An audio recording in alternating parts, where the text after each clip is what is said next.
Like I written in the heading, politico-military conundrum of Pakistan will describe today's situation. Basically, it is the combination of these two factors which has led to what Pakistan is today, carved out from India due to geostrategic compulsion. I'm going to bring in a different angle. It is taken from one of my ex-colleagues' discussion and article, General Amarjit Singh. It was essentially the geostrategic compulsions which which somehow led to carving out of Pakistan from India, and the tool utilized was extreme anti-Hindu obsession narrative, which was built by and promoted by the British in those eras, especially after the Second World War. If you remember, Jinnah was not in favor of partition till as late as 1940. It was only after that that Jinnah became, pro partition. And of course, what this created was it was destroyed by a politico military chaos created by generals and politicians. So what we are facing today, this is the summary of my discussion which we are going to have henceforth. And today the generals themselves are facing some kind of rift among themselves. Maybe that is also one of the reasons why they are not able to effectively intervene with the government, because they may not be having the entire army backing them.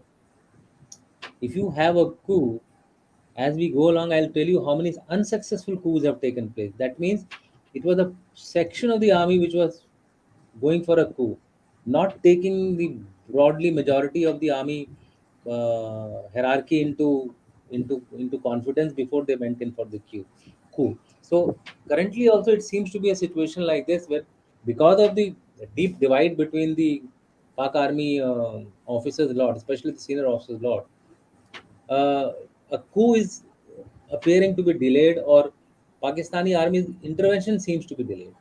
Can we go to the next one?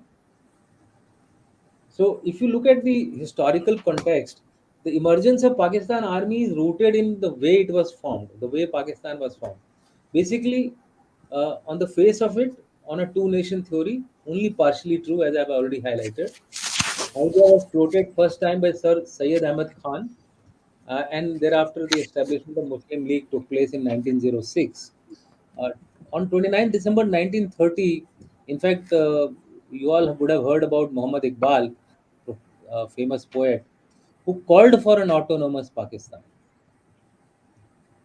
And Jinnah remained opposed to the idea till about 1940, as I had told you.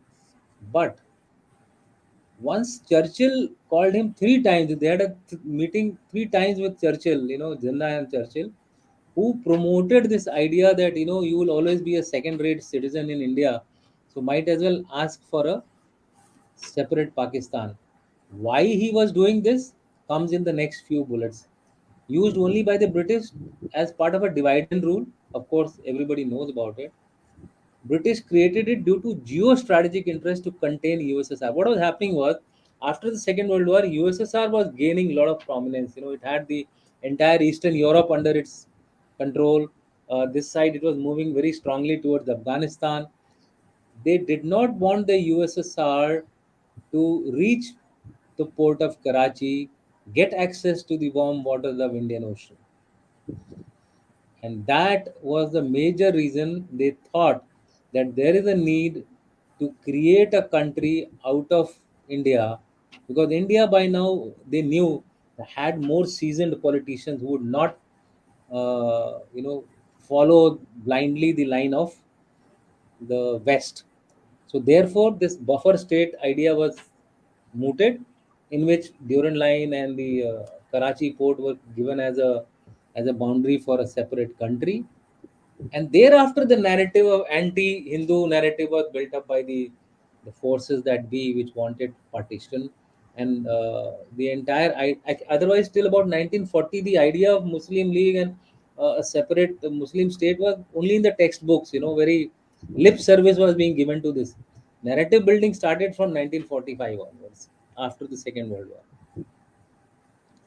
Breakup was inevitable due to a number of differences, most prominent being the culture. Uh, Bangladesh was created because the idea of anti-Hindu was created. Now there were a large population which was there in the east also, which were Muslim. So an idea was created that okay, have a East Pakistan and West Pakistan. So somehow one thing led to the other, and a country so ill, I would say, ill thought about was created, with one wing on the other side of a country and the second wing on the other side of the country, separated by airspace and land space and what have you, no links between them. To reach East Pakistan, they would have had to fly over India. They could not go by land route. And if they circled around the oceans, it would be a very, very long route to reach Bangladesh. So, breakup of Pakistan was written the day it was created. India did nothing. India just let things happen the way they were happening, and finally the breakup took place. How did the army grab the center stage? Is the question in the Pak politics. This is the question which I would answer, and that would explain why Pak army became king of kings. We go to the next slide. Look at the geostrategic leverage, and here the role of army comes in. Surveillance over USSR, Gary Powers and U2 incident. If you remember, he was shot down. What was it doing there? See, this thing was known to the USSR well before this shooting down. That US or the Western presence in Pakistan is to overlook or spy over USSR and have some control over China. But they didn't have any proof. Shooting down of this aircraft over the that time USSR airspace actually proved the point that they were indulging in it.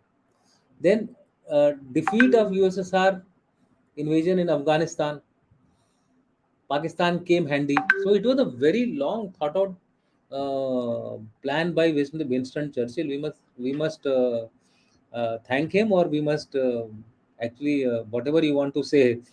He created this problem for India as far as we are concerned.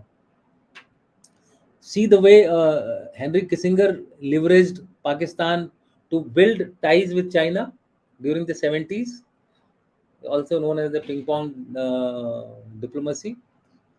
Provision of military bases in Pakistan. We had a discussion on this, and there are some unconfirmed report that few bases still exist in Pakistan. U.S. global war on terror was launched through Pakistan. In the current concept, too, Pak serves as the purpose of managing China. After all, Pakistan has a good hold over Chinese uh, polity. In fact, they are supposed to be friends with who are higher than the Himalayas and deeper than the Indian Ocean friendship between Pakistan and China, which the US or the West can easily exploit. So, was the two nation theory an aim or an instrument for achieving geostrategic purpose? Is my question. My question is, two nation theory was a narrative, a means to achieve the geostrategic aims of the West. Pak political class was at that point in time had greed for power. They were small states, rulers of small states who suddenly became independent. They wanted to grab as much of property which was possibly unclear as to who is the holder of the property because of the partition. They suddenly became rich, and they were secular. They had no radical thoughts or ideas. They were basically used to living with the British, and the British culture of wine and other things. So they were only using Islam as a tool to control, but that was not enough. What was required was a stick, and who could give the stick? The military. So therefore, they started wooing the military to get into politics. I'm talking of the senior officers. And the process was made easier by the West because till 1951, the commander of Pakistan Army was a Britisher. And the ISI was managed for 9 years by the British. So the tools of intelligence being managed by the West, their their stick, or I would say the hard power being managed by the West in the formative years. If you remember, 1951, the first coup took place, which failed, of course, against Liaquat Ali Khan's government. So therefore, army started getting involved by these politicians only.